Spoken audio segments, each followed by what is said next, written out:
गुरुर्ब्रह्मा गुरुर्विष्णू गुरुर्देवो महेश्वरा गुरु साक्षात् परब्रह्म तस्मै श्री गुरवे नमः। शंकरं शंकराचार्यं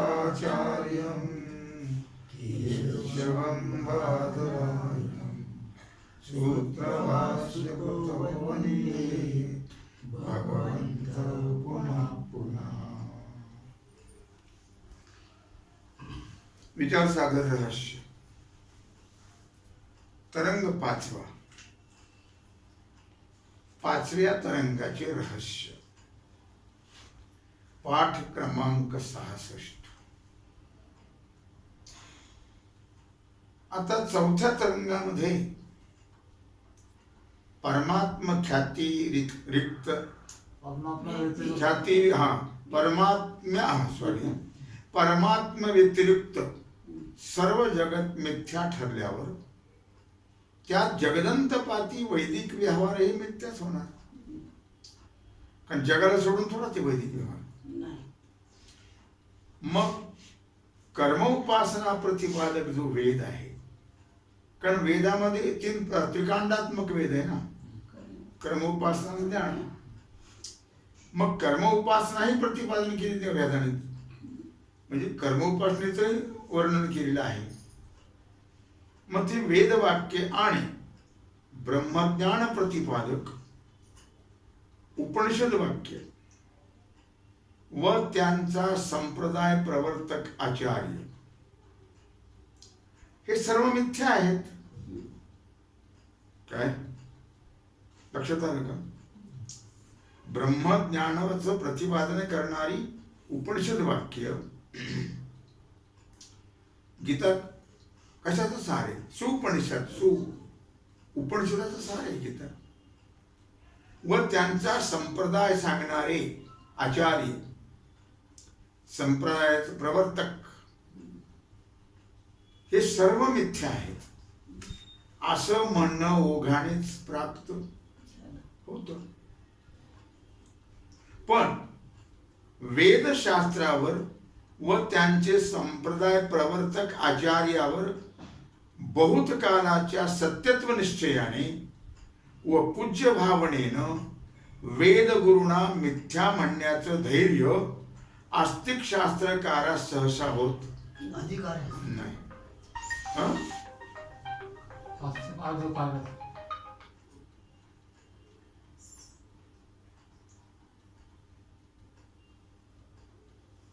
लक्षात आलं का? आस्तिक शास्त्र सहसा मिथ्या त्याला म्हणत नाही, परंतु ज्या अर्थी स्वतः श्री गुरुच ब्रह्मा व्यतिरिक्त सर्व मिथ्या म्हणून सांगतात, त्या अर्थी वेद गुरु मिथ्या म्हणण्यास काय तात्पर्य आहे हे त्यांनाच विचारून घ्यावं। आणि जर त्यांनी वेदगुरूचं मिथ्यात्व युक्तीने ठरवलं तर ज्याप्रमाणे मिथ्या मृगजलाने तृष्णेची निवृत्ती होत नाही, त्याप्रमाणे मिथ्या वेदगुरूंच्या उपदेशापासून संसार निवृत्ती तरी कशी व्हावी? या शंकेचंही समाधान करून घ्यावं अशा हेतूने या तरंगाला झाला आरंभ। लक्षामध्ये तात्पर्य कळालं का? तर ज्याप्रमाणे मिथ्या मृगजलाने तहानीची निवृत्ती होत नाही, त्याप्रमाणे मिथ्या वेदगुरूंच्या उपदेशापासून संसार निवृत्ती तरी कशी व्हावी या शंकेचंही समाधान करून घ्यावं, या हेतूने या तरंगाला आरंभ झालेला आहे। आता समाधान सांगतात, ही शंका मांडली। श्री गुरुनी कोणत्याही काली समाधान सांगताना श्री गुरुनी कोणत्याही काली बाधित म्हणजे मिथ्या ठरणारी अशी फक्त ब्रह्मचैतन्याचीच पारमार्थिक सत्ता सांगितलेली आहे. मिथ्या न ठरणार, मिथ्या न ठरणार, मिथ्या ठरणारी म्हणते, मिथ्या न ठरणार. हो सॉरी, समाधान सांगताना श्री गुरुनी कोणत्याही काली बाधित म्हणजे मिथ्या न ठरणारी अशी फक्त ब्रह्मचैतन्याचीच पारमार्थिक सत्ता सांगितलेली आहे. बाकी दोन्ही मिथ्याच आहेत, व्यावहारिक आणि प्रातिभाषिक. पारमार्थिक सत्ता मात्र मिथ्या ठरत किंवा मिथ्या नाही. आणि त्या दृष्टीने बाकीच्या सर्व पदार्थांची प्रातिभाषिक सत्ता सांगितली. परंतु व्यवहारात लोक जागृत पदार्थाला सत्य समजतात आणि स्वप्न पदार्थाला किंवा सुक्ती रजतादी पदार्थाला मिथ्या समजतात. श्री गुरुंनी त्या समजुतीचा स्वीकार करून व्यवहारामध्ये सत्य समजल्या जाणाऱ्या पदार्थांची व्यावहारिक सत्ता आणि स्वप्नादी पदार्थाची प्रातिभाषिक सत्ता अशा एकंदर 3 सत्ता सांगून संसार दुःख आणि वेदगुरु यांची एकच व्यावहारिक सत्ता आहे. म्हणून संसार दुःख आणि वेदगुरु यामध्ये बाध्य बाधक भाव आहे. संसार दुःख आणि वेदगुरु यांच्यात काय भाव आहे? बाध्य बाधक भाव आहे असं सिद्ध केलेलं आहे. लक्षात आलं का? बाध्य काय आहे? संसार दुःख. बाधक वेदगुरु. लक्षात घ्या. म्हणून संसार दुःख आणि वेदगुरु यांच्यामध्ये बाध्य बाधक भाव आहे असं सिद्ध केलं. तृष्णा ही व्यावहारिक सत्तावान आहे, तहान व्यावहारिक सत्तेतली आहे, आणि मृगजळ हे प्रातिभाषिक सत्तेतलं आहे. तो भास आहे. तहान लागलं काही भास नाही, व्यावहारिक सत्तेतलं आहे. म्हणून प्रातिभाषिक सत्तावान मृगजळ असल्यामुळे त्या दोहोमध्ये सत्ता भेद आहे. तहान लागला आणि मृगजळ याच्यात दोन्ही सत्ता भेद आहे. एक आहे व्यावहारिक सत्तेतलं आणि एक आहे प्रातिभाषिक सत्तेतलं. याकरता मृगजळ तृष्णेचा नाश करत का करत नाही? तो प्रातिभाषिक सत्तेतलं सत्ता भेद आहे. यावरून कितीही द्वैताची प्रतीती झाली तरी ती मिथ्या असल्यामुळे एकमेवाद्वितीय ब्रह्म म्हणजे स्वगत सजातीय विजातीय भेद शून्य असं अद्वितीय एकरस ब्रह्म आहे. ब्रह्माच्या ठिकाणी स्वगत भेद नाही. लक्षात आलं का? स्वगत भेद, कानासारखा डोळा नाही, डोळ्यासारखा नाक नाही, नाकासारखं मुख नाही, स्वगत भेद आहे. लक्षात आलं? स्वगत भेद. शरीराचे अवयव वेगळे वेगळे आहेत का एकच आहे? म्हणून कानासारखा डोळा नाही, डोळ्यासारखं नाक नाही, नाकासारखं मुख नाही. स्वगत भेद. सजातीय भेद. माणसं सजातीय भेद आहे. माणसामध्ये मनुष्यत्व जाती एकच आहे का नाही? मग सारखी जात आहे का नाही? आणि मनुष्य आणि पशु विजातीय भेद आहे. हे तिन्ही भेद एकमेवाद्वितीय परमात्म्याच्या ठिकाणी नाही. म्हणजे ब्रह्माच्या ठिकाणी तिन्ही भेद नाही. ब्रह्म एक रस अद्वितीय आहे, म्हणजे एकच आहे. अद्वितीय म्हणजे द्वैत नाही, दोन नाही, एकच आहे. याप्रमाणे श्रुती घोषणा करून सांगते ते यथार्थ आहे. लक्षामध्ये असा निश्चय होण्यास काही हरकत नाहीये. जोपर्यंत आपण व्यवहार सत्य समजतो, चालविती व्यवहार सत्य म्हणून. व्यवहार मिथ्याच आहे, पण नामिकवाद कुठं समजतो मिथ्या आहे म्हणून. तोपर्यंत, जोपर्यंत व्यवहार सत्य समजतो, तोपर्यंत वेद, गुरु, ईश्वरादींना व्यावहारिक सत्यत्व सिद्ध आहे. पारमार्थिक दृष्ट्या मिथ्या आहे. कळलं का नाही? एवढंच या प्रश्नोत्तराचं रहस्य आहे. व्यावहारिक दृष्ट्या सत्य आणि पारमार्थिक दृष्ट्या मिथ्या, एवढंच या प्रश्नोत्तराचं रहस्य आहे. आता दुसरा चिंतनीय विषय म्हणजे अद्वैत मत प्रमाण का द्वैत मत प्रमाण आहे. चिंतनीय विषय आहे फार. द्वैत अद्वैत कळतं ना. द्वैत अद्वैत, द्वैत म्हणजे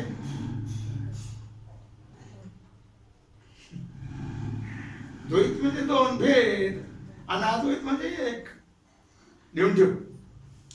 द्वैत म्हणजे भेद दोन. तुला कळतं ना. अद्वैत म्हणजे एक. लिहिलं त्याच्यावर पुन्हा केलं. कसं काय तुझे कुठे लिहिलं.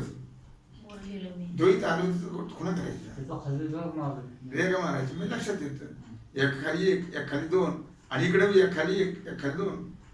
म्हणजे कशाचं काय अर्थ येईल ते आपल्या लक्षात येतं. कळलं का. आता प्रत्यक्ष वस्तूचे प्रामाण्य श्रुतीवरून ठरवावे लागते. मग त्या श्रुतीचे प्रतिपाद्य द्वैत आहे किंवा अद्वैत आहे, हा प्रश्न ओघानेच प्राप्त होतो. मग त्या श्रुतीचं जे प्रतिपाद्य द्वैत आहे का अद्वैत आहे, श्रुतीने द्वैताचं प्रतिपादन केले का अद्वैताचं केले, हा प्रश्न ओघानेच प्राप्त होतो. श्रुतीचं प्रतिपाद्य द्वैत आहे असं म्हणावं, म्हणजे श्रुतीने द्वैताचं प्रतिपादन, भेदाचं प्रतिपादन केलंय असं म्हणावं, तर श्रुतीचं अध्ययन किंवा विचार न करताही सर्व लोकांच्या अनुभवाने द्वैत प्रामाण्य सिद्धी सहजच आहे. सर्व लोक भेद मानतात का अभेद मानतात. भेदच म्हणतात. मग द्वैत प्रतिपादन करून श्रुतीनं जास्त ते काय ठरवलं. काही नाही. बर, श्रुतीनं अनुभव सिद्ध द्वैताची प्रामाण्य सिद्धी केली आहे असं म्हणावं, तर श्रुतीला अनुवादकत्व येऊन तिचं स्वतः प्रामाण्य नष्ट होऊन जाईल. मग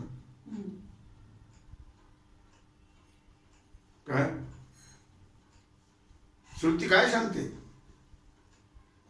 कशावर भर आहे तिचा, द्वैतावर का अद्वैतावर. अद्वैतावर भेद आहे. बरं, मग अनुभव सिद्ध द्वैताची प्रामाण्य सिद्धी श्रुतीनं केली असं जर म्हटलं तर मग काय होईल. श्रुतीला अनुवादकत्व येऊन, अनुवादकत्व म्हणजे काय, त्यांनी सांगितलं म्हणून यांनी सांगितलं, याला म्हणतात अनुवादकत्व. त्यांनी सांगितलं म्हणून यांनी सांगितलं, याला अनुवादकत्व म्हणतात. मग तिचं स्वतः प्रामाण्य नष्ट होईल ना. मग दुसऱ्याचं ऐकूनच ठरवलं म्हणावं लागेल. मग तिला स्वतः काय किंमत राहिली श्रुतीनं.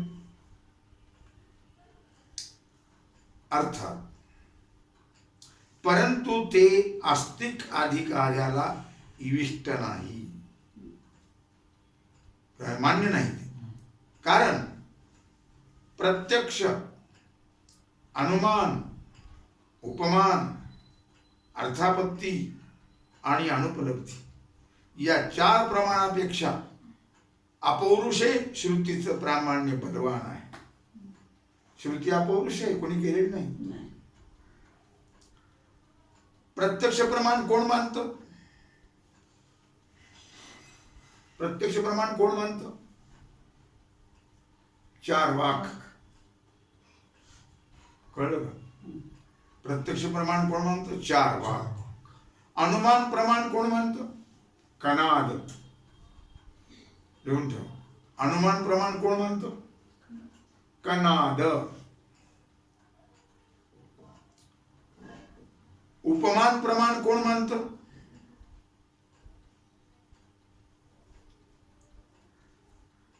काय? उपमान प्रमाण सांख्य. सांख्य मानतात उपमान प्रमाण.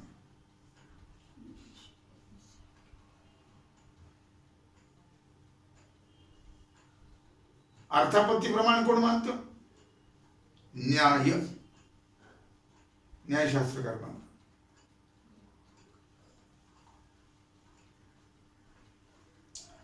आणि अनुपलब्धी प्रमाण महर्षी व्यास वेदांत शास्त्र मानते. या सर्व प्रमाणापेक्षा अपौरुषे श्रुतीचं प्रामाण्य बलवान आहे. या सर्व प्रमाणापेक्षा अपौरुषे असणारी श्रुती ती बलवान आहे असं शास्त्रकाराने निश्चित केलेलं आहे. शिवाय प्रत्यक्ष प्रमाणाला पदार्थांचं ज्ञान करून देण्यापलीकडे, प्रत्यक्ष प्रमाणाला पदार्थाचं ज्ञान करून देण्यापलीकडे पदार्थावर सत्यत्व धरण्याचा अधिकार नाहीये प्रत्यक्ष प्रमाणाला. लक्षात ठेवा. असं पहा की रज्जूवर भासणाऱ्या सर्पाचं प्रत्यक्ष प्रमाण ज्ञान करून देऊन सत्यत्वही ठरवून देते, पण ते सत्यत्व रज्जू ज्ञानाने बाधित होतं की नाही? सत्यत्व नाही आहे, ते मिथ्या आहे. रज्जूवर सर्व भासलेला जरी ठरवून दिलं ते दोरीचं ज्ञान झालं की ते बाधित होतं. कळलं का?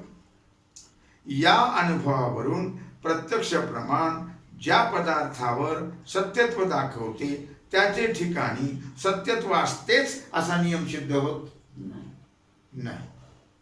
लक्षात घ्या.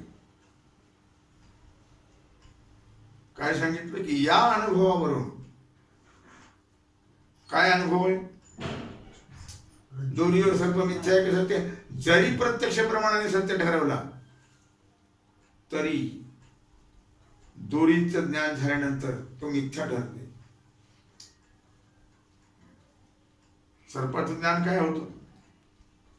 सत्यत्व. सर्पाला सत्य मानलं प्रत्यक्षाने, पण सत्यत्व रज्जू ज्ञानाने, सत्य काय आहे? रज्जू आहे, सर्प नाही. मग त्या रज्जूचं ज्ञान झालं तर त्याने ते बाधित होऊन जातं सर्प. या अनुभवावरून प्रत्यक्ष प्रमाण ज्या पदार्थावर सत्यत्व दाखवते त्याच्या ठिकाणी सत्यत्व असतेच असा नियम सिद्ध होत नाही.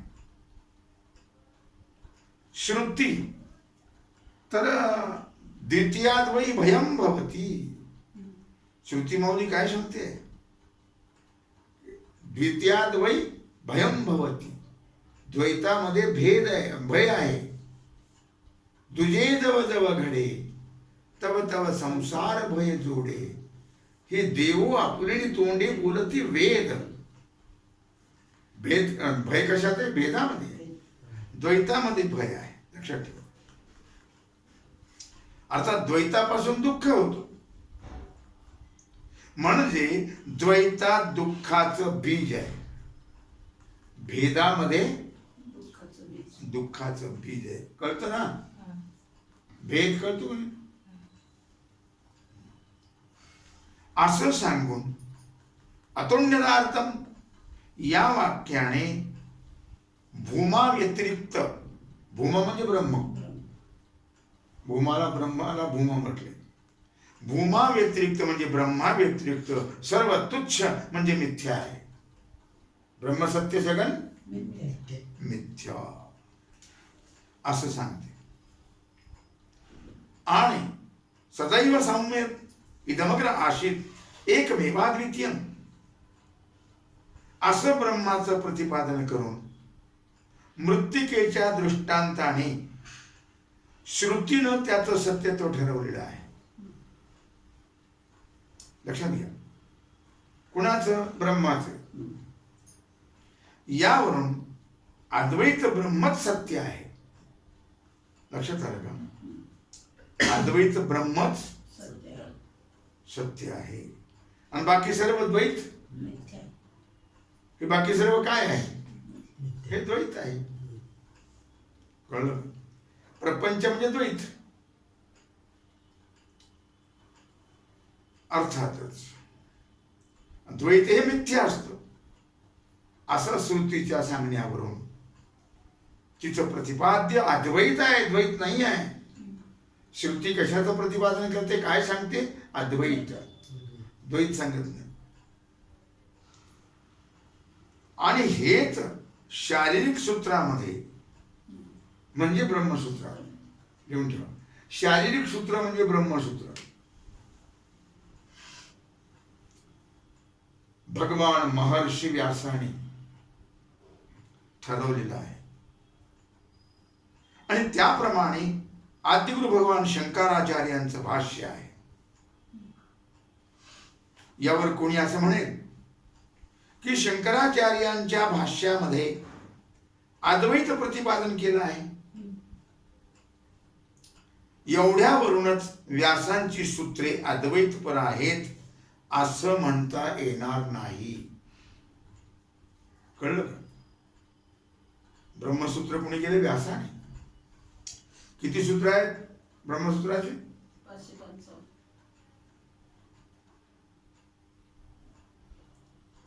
कळलं का? एवढ्यावरून व्यासांची सूत्रे अद्वैतपर आहेत असं म्हणता येणार नाही. कारण त्याच व्याससूत्रांचा रामानुजादी आचार्यांनी द्वैतपर अर्थ लावलाय. त्यावरून श्रुतीचंही द्वैत प्रतिपादनामध्ये तात्पर्य आहे असं सिद्ध केलं आहे रामानुजादी द्वैत मतवाद्यांनी. यावरून व्याससूत्रांचं किंवा मूळ श्रुतीचं तात्पर्य अद्वैत प्रतिपादनामध्येच आहे असं निश्चित म्हणता येणार नाही. कळलं का? यावरून व्याससूत्रांचं किंवा मूळ श्रुतीचं तात्पर्य अद्वैत प्रतिपादनामध्येच आहे असं निश्चित करता येणार नाही. काही लोक द्वैत मानतात श्रुतीला, काही लोक अद्वैत मानतात, अद्वैतपर म्हणतात, काही द्वैतपर म्हणतात. मोठमोठे विद्वान आहेत नाही रामानुजाधिक. रामानुजाचार्य, मध्वाचार्य, वल्लभाचार्य, निंबार्क हे फार मोठे विद्वान व निपक्षपाती बुद्धीच्या पुरुषाला निश्चितच ही शंका येणं साहजिक आहे. म्हणून याबद्दल थोडा जास्त विचार करणं गरजेचं आहे, आवश्यक आहे.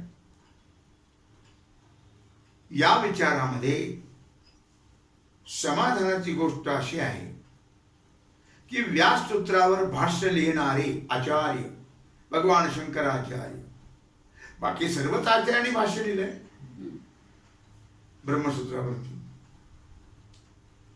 कारण त्या आचार्यास व्याससूत्रे प्रमाण असून श्रुत्यार्थ निर्णयाकरता, श्रुतीच्या अर्थाचा निर्णय करण्याकरता प्रवृत्त झालेली आहेत.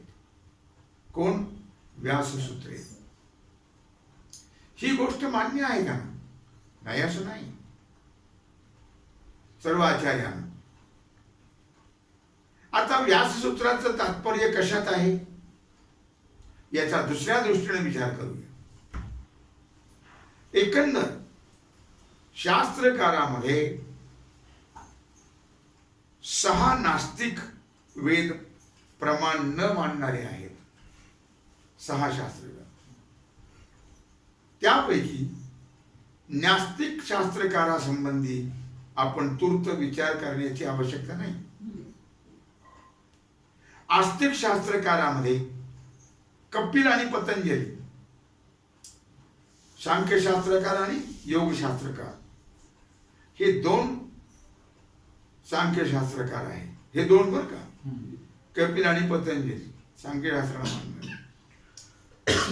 यात कपिलाला निरीश्वरवादी म्हणतात, निरीश्वर सांख्य, आणि पतंजली शेश्वर सांख्य.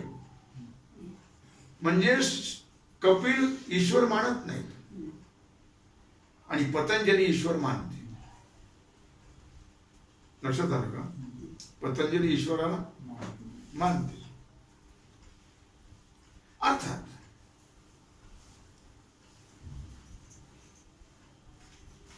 गौतम व कणाद हे दोघं न्यायशास्त्रकार आहेत. जैमिनी व व्यास हे दोघे मीमांसा शास्त्रकार आहेत. जैमिनी पूर्वमीमांसा आणि व्यास उत्तर मीमांसा. लक्षात आलं? असे एकंदर 12 शास्त्रकार आहेत. 6 आस्तिक आणि 6 नास्तिक. त्यापैकी नास्तिक शास्त्रकारामध्ये अद्वैत ब्रह्म तत्व प्रतिपादक कोणीही नाही. लक्षात आलं का? 6 आस्तिक शास्त्रकारापैकी फक्त उत्तर मीमांसाच, म्हणजे उत्तर मीमांसा जे करते व्यास आहे, ते व्यासच फक्त अद्वैताचं प्रतिपादन करणारे आहेत.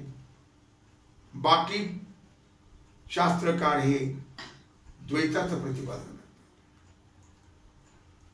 बाकी जे 5 शास्त्रकार आहेत ना, ते अद्वैत ब्रह्मतत्वाचं प्रतिपादन करत नाहीत, म्हणजे द्वैताचं प्रतिपादन करतात. इतकंच नव्हे तर उलट आपापल्या सूत्रामध्ये अद्वैत मताचं खंडनच करतात हे लोक. यावरून त्यांच्या खंडनाला फक्त एक उत्तर मीमांसेचा करता व्यासच राहत त्या खंडनाला. असं म्हटल्याशिवाय इलाज नाही. यावरून व्यास सूत्रेच अद्वैत तत्व प्रतिपादन करतात असं निश्चित ठरतं. वरील विचाराने व्याससूत्रे अद्वैत तत्व प्रतिपादन करतात असं निश्चित ठरलं. मग वरील विचाराने व्याससूत्रे अद्वैत ब्रह्मतत्वाचं प्रतिपादन करून जगन मिथ्यात्व ठरवतात. कोण? व्याससूत्रे. तर श्रुतीचाही तोच अभिप्राय आहे, ब्रह्मसत्य आणि जगन मिथ्या. हे सिद्ध होण्यासारखं नाहीये. आता अडचण काय आहे? मग काय अडचण राहिली का आता? नाही. याकरता अद्वैत ब्रह्मतत्व हेच श्रुतीला प्रतिपाद्य आहे असं सिद्ध होतं. म्हणून ग्रंथामध्ये श्री गुरुनी अद्वैत मत प्रमाण मानून अप्रमाण द्वैत मताचा त्याग करण्यास अदृष्टी नावाच्या दुसऱ्या शिष्याला सांगितलेलं आहे. काय लक्षात आलं? तेव्हा झालेली सेवा भगवत चरणी समर्पित करून राहिला जो सेवेचा भाग आहे तो आपण पूजा. पुंडलिक वरदे हर विठ्ठल श्री ज्ञानदेव तुकाराम.